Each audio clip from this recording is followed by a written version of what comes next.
Okay, welcome back guys to the next video. और इस video में हम सीखेंगे कि हम कुकीज़ को डिलीट किस तरह कर सकते हैं।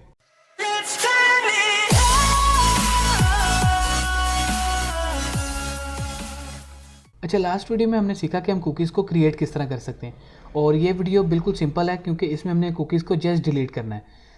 मैं डायरेक्टली आपको एग्जांपल पर लेके चलता हूँ। उसमें हम सीखेंगे कि हम कुकीज़ को डिलीट करने का सिंटैक्स किस तरह है और इसको हम अपने PHP के कोड के अंदर किस तरह यूज़ कर सकते हैं। एग्जाम्पल के लिए मैंने लास्ट वीडियो में से एग्जाम्पल को कंटिन्यू कर रहा हूँ जिसमें हमने एक कुकी को सेट किया था। तो कुकी को हमने सेट किस तरह किया था कि सेट कुकी, उसके बाद उस कुकी का नेम यानी कि हमने यूज़र नेम रखा था, उसके अंदर वैल्यू जो भी हम स्टोर करना चाहते हैं और टाइम कि हम कितने टाइम के लिए उस कुकी को सेट करना चाहते हैं। उसके बाद हमने एक view.php का पेज क्रिएट किया था जिसके अंदर हमने जस्ट उस कुकी को एको आउट किया था। ठीक है, तो इसको एक दफ़ा दोबारा से देख लेते हैं अपने ब्राउज़र के अंदर।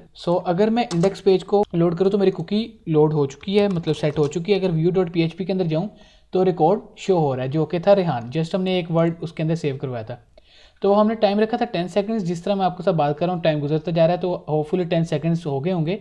तो अगर मैं इस पेज को दोबारा रिफ़्रेश करूँ तो आप देख सकते हैं कि जो हमारा डाटा था वो गायब हो चुका है। क्यों? क्योंकि हमारी जो कुकी है वो एक्सपायर हो चुकी है। इसी तरह हम जब कोई कुकी सेट करते हैं, लेट्स से कि हमने 10 सेकंड्स के लिए तो नहीं ना सेट करनी, हमेशा हम किसी मखसूस टाइम के लिए करेंगे। जैसे कि मैंने यहाँ पर लिखा है 1000 सेकंड्स। ठीक है, तो हम अपने यूज़र को 1000 सेकंड्स देना चाहते हैं या एक वीक देना चाहते हैं या एक मंथ देना चाहते हैं।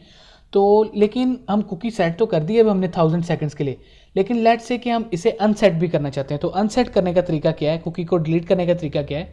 आप सोच रहे होंगे कि जिस तरह हमने सेट कुकी किया है इसी तरह कोई अनसेट कुकी का भी कोई बिल्ट इन फंक्शन होगा, तो ऐसा नहीं है। आपने जो कुकीज़ हैं इनको अनसेट किस तरह करना है, इसका तरीका थोड़ा सा डिफरेंट है लेकिन बहुत ईजी है। जिस तरह आपने सेट किया है इसी तरह बिल्कुल अनसेट करना है, लेकिन फ़र्क कहाँ आएगा? यहाँ पर जहाँ पर आपने +1000 किया था यहाँ पर अब हम -1000 करेंगे। तो ये एक थोड़ा सा वियर्ड तरीका है लेकिन हमने कुकी को अनसेट भी कर दिया है। तो आप देख सकते हैं कि ऊपर हमने एक कुकी को सेट किया है और नीचे हमने उसी कुकी को अनसेट कर दिया। जस्ट अब ऊपर हमने +1000 किया था और नीचे हमने -1000 सेकंड्स किया है। तो अगर मैं इसे सेव करूं, अपने ब्राउज़र को करते हैं रिफ़्रेश, इंडेक्स पेज को मैं अगर लोड करूं तो हमारी कुकी सेट हो जानी चाहिए। ठीक है, और अगर मैं view.php के पेज पर जाऊं तो लेकिन आप देखें कि डाटा हमारा शो नहीं हो रहा। क्यों? क्योंकि हमने जब इंडेक्स पेज को लोड किया तो हमने कुकी को सेट तो किया है लेकिन साथ ही हमने उसे अनसेट भी कर दिया। तो इसका यूज़ आप सोच रहे होंगे कि किस तरह हमें क्यों ज़रूरत पड़ेगी कि हम एक कुकी को अनसेट करें। तो ये इस तरह होता है कि लेट्स से कि जिस तरह हमने पहले लॉगिन सिस्टम्स की बात की कि अगर डेवलपर ने एक लॉगआउट का बटन क्रिएट किया जिस तरह हमारी फेसबुक के अंदर होता है, तो जब आप उस लॉगआउट के बटन पर क्लिक करेंगे तो उसके पीछे हो सकता है कि कुछ इससे मिलता जुलता ही स्क्रिप्ट होगा।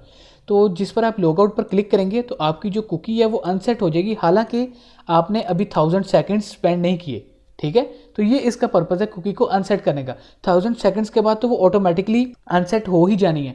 लेकिन लेट्स से कि अगर आप उसे पहले ही करना चाहते हैं, अब यूज़र ने अपना जो भी वेबसाइट पर काम था वो उसने कर लिया, अब वो उसे लॉगआउट करना चाहता है, तो जैसे वो लॉगआउट पर क्लिक करेगा तो आपकी जो कुकी है वो ऑटोमेटिकली अनसेट हो जाएगी, उसे 1000 सेकंड्स की ज़रूरत नहीं पड़ेगी। तो इस तरह आप जो अपनी कुकीज़ हैं उनको क्रिएट भी कर सकते हैं, उन्हें सेट भी कर सकते हैं और इसी तरह इस कोड को, हाईलाइटेड कोड को यूज़ करके आप अपनी कुकीज़ को अनसेट भी कर सकते हैं।